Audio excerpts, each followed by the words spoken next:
सभी बहनों को राम राम। आज हम एकादशी की कथा सुनाते हैं और गीता के 14वें अध्याय के साथ। प्रथम गुरु वंदना करूं फिर मनाऊं गणेश, सिमरो माता शारदा मेरे कंठ करो पर हरि हरि ओम।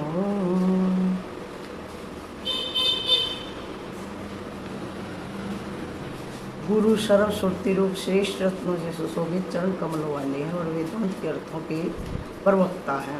इसलिए श्री गुरुदेव की पूजा करनी चाहिए, जिसके स्मरण मात्र से ज्ञान अपने आप प्रकट होने लगता है और वे ही सर्व समदम आदि संपदा रूप है। अतः श्री गुरुदेव की पूजा करनी चाहिए। संसार रूपी वृक्ष पर चढ़े हुए लोग नरक रूपी सागर में गिरते हैं, उन सब का उद्धार करने वाले श्री गुरुदेव को नमस्कार है। जब विकट परिस्थिति उपस्थित होती है तब वे ही एकमात्र परम बांधव है और सब धर्मों के आत्म स्वरूप है। ऐसे श्री गुरुदेव को नमस्कार है। संसार रूपी अरण्य में प्रवेश करने के बाद दिग्मूढ़ की स्थिति में जब कोई भी मार्ग दिखाई नहीं देता, चित्त भ्रमित हो जाता है, उस समय जिसने मार्ग दिखाया उन सतगुरु भगवान को नमस्कार है। इस पृथ्वी पर त्रिविध ताप आदि व्याधि उपाधि रूपी अग्नि से जलने के कारण अशांत हुए प्राणियों के लिए गुरुदेव ही एकमात्र उत्तम गंगा जी हैं। ऐसे श्री गुरुदेव को नमस्कार है। 7 समुद्र पर्यंत के सर्व तीर्थों में स्नान करने से जितना फल मिलता है वह फल श्री गुरुदेव के चरणामृत के एक बिंदु के फल का 1000वां हिस्सा है। यदि शिव जी नाराज हो जाए तो गुरुदेव बचाने वाले हैं, किंतु गुरुदेव नाराज हो जाए तो बचाने वाला कोई नहीं है। अतः गुरुदेव को सम प्राप्त करके सदा उनकी शरण में रहना चाहिए। गुरु शब्द का गु अक्षर गुणातीत अर्थ का बोधक और रू अक्षर रूप रहित स्थिति का बोधक है। ये दोनों गुणातीत रूपातीत स्थितियाँ जो देते हैं उनको गुरु कहते हैं। हे प्रिय, गुरु ही त्रिनेत्र रहित 2 नेत्र वाले साक्षात शिव हैं, 2 हाथ वाले भगवान विष्णु और 1 मुख वाले ब्रह्मा जी हैं। ये शंकर भगवान पार्वती माँ को गुरु का वर्णन सुना रहे हैं। तो ये था हमारा गुरु की स्तुति और श्री सतगुरु भगवान की जय। अब हम एकादशी माँ की कथा करते हैं। देव सेवनी एकादशी आज की। युधिष्ठिर ने पूछा, भगवान आषाढ़ के शुक्ल पक्ष में कौन सी एकादशी होती है, उसका नाम और विधि क्या है, यह बतलाने की कृपा करिए। भगवान श्री कृष्ण बोले, राजन, आषाढ़ शुक्ल पक्ष की एकादशी का नाम शयनी है।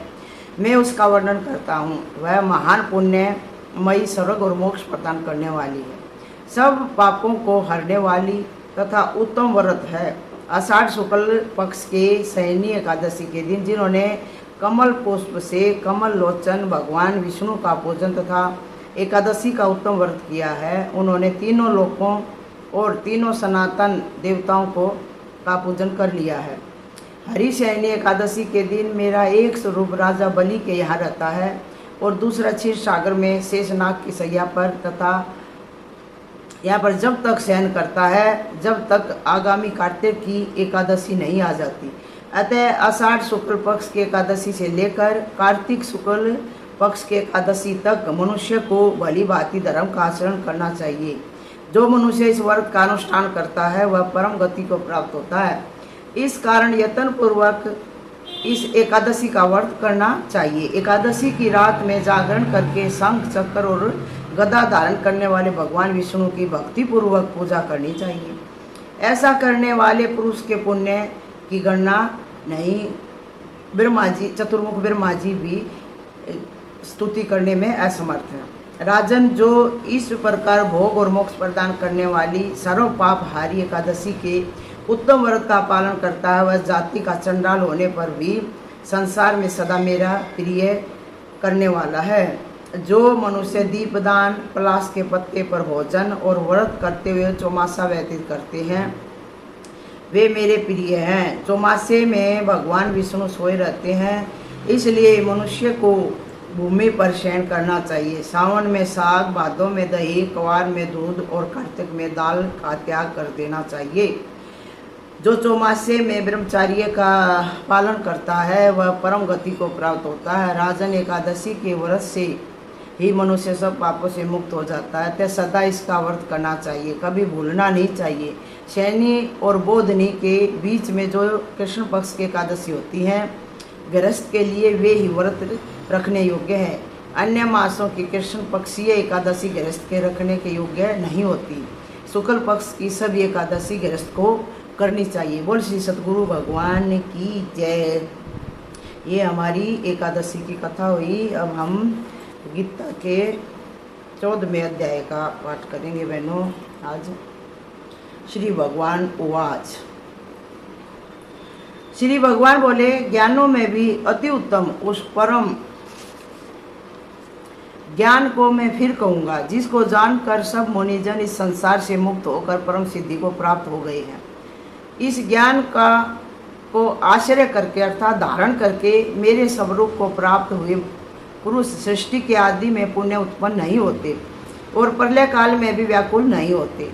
ये अर्जुन, मेरी महत्व ब्रह्म रूप मूल प्रकृति संपूर्ण भूतों की योनि है, अर्थात गर्भाधान का स्थान है, और मैं उस योनि में चेतन समुदाय रूप गर्भ को स्थापन करता हूँ। उस जड़ चेतन के संयोग से सब भूतों की उत्पत्ति होती है। हे अर्जुन, नाना प्रकार की यह योनियों में जितनी मूर्तियां अर्थात शरीरधारी प्राणी उत्पन्न होते हैं, प्रकृति तो उन सब की गर्भ धारण करने वाली माता है और मैं बीज को स्थापन करने वाला पिता हूँ।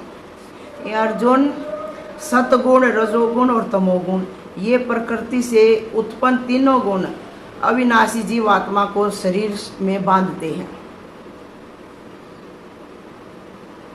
हे निष्पाप, उन तीनों गुणों में सत्व गुण तो निर्मल होने के कारण प्रकाश करने वाला और विकार रहित है। वह सुख के संबंध से और ज्ञान के संबंध से अर्थात उसके अभिमान से बंधता है। बांधने वाले तीनों हैं, तीनों ही गुण बांधने वाले हैं। हे अर्जुन, राग रूप रजोगुण को कामना और आसक्ति से उत्पन्न जान। रजोगुण को राग से और कामना से और आसक्ति जान, उसको आसक्ति उत्पन्न होती है, भाई मुझे ये चीज़ चाहिए, ये चीज़ चाहिए। वह इस जीव आत्मा को कर्मों के और उनके फल के संबंध से बांधता है। हे अर्जुन, सब देह अभिमानियों को मोहित करने वाले तमोगुण को तो अज्ञान से उत्पन्न जान। वह इस जीव आत्मा को प्रमाद, आलस्य और निद्रा के द्वारा बांधता है। हे अर्जुन, सत्व गुण सुख में लगाता है और रजोगुण कर्म में तथा तमोगुण तो ज्ञान को ढककर प्रमाद में ही लगाता है। हे अर्जुन, रजोगुण और तमोगुण को दबाकर सत्व गुण और तमोगुण को दबाकर रजोगुण, वैसे ही सत्व गुण और रजोगुण को दबाकर तमोगुण होता है अर्थात बढ़ता है। जिस समय इस देह में तथा अंतकरण और इंद्रियों में चेतनात् और विवेक शक्ति उत्पन्न होती है, उस समय ऐसा जानना चाहिए कि सत्व गुण बढ़ा है। हे अर्जुन, रजोगुण के बढ़ने पर लोभ प्रवृत्ति स्वार्थ बुद्धि से कर्मों का सकाम भाव से आरंभ, अशांति और विषय भोगों की लालसा, ये सब उत्पन्न होते हैं रजोगुण से।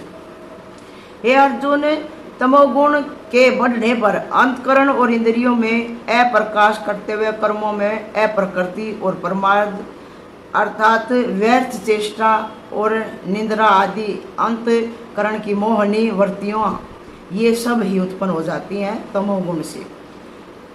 जब यह मनुष्य सत्व गुण की वृद्धि में मृत्यु को प्राप्त होता है, तब तो उत्तम कर्म करने वालों के निर्मल दिव्य स्वर्ग आदि लोकों को प्राप्त होता है।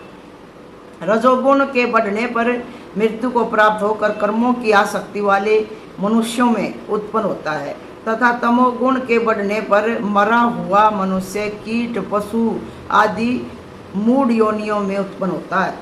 श्रेष्ठ कर्म का तो सात्विक अर्थात सुख ज्ञान और वैराग आदि निर्मल फल कहा गया है। राजस कर्म का फल दुख एवं तामस कर्म का फल अज्ञान कहा गया है। तीनों गुणों की व्याख्या कर दी है भगवान ने यहाँ पे अपने मुखारबिंद से। सत्व गुण से ज्ञान उत्पन्न होता है और रजोगुण से निसंदेह लोभ तथा तमोगुण से प्रमाद और मोह उत्पन्न होते हैं और अज्ञान भी उत्पन्न होता है।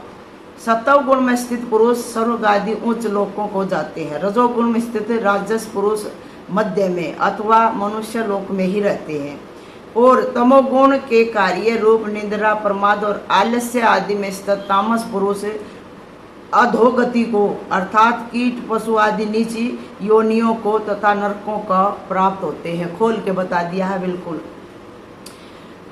जिस समय दृष्टा तीनों गुणों के अतिरिक्त अन्य किसी को करता नहीं देखता और तीनों गुणों से अत्यंत परे सच्चिदानंद घन स्वरूप मुझ परमात्मा को तत्व से जानता है, उस समय वह मेरे स्वरूप को प्राप्त होता है।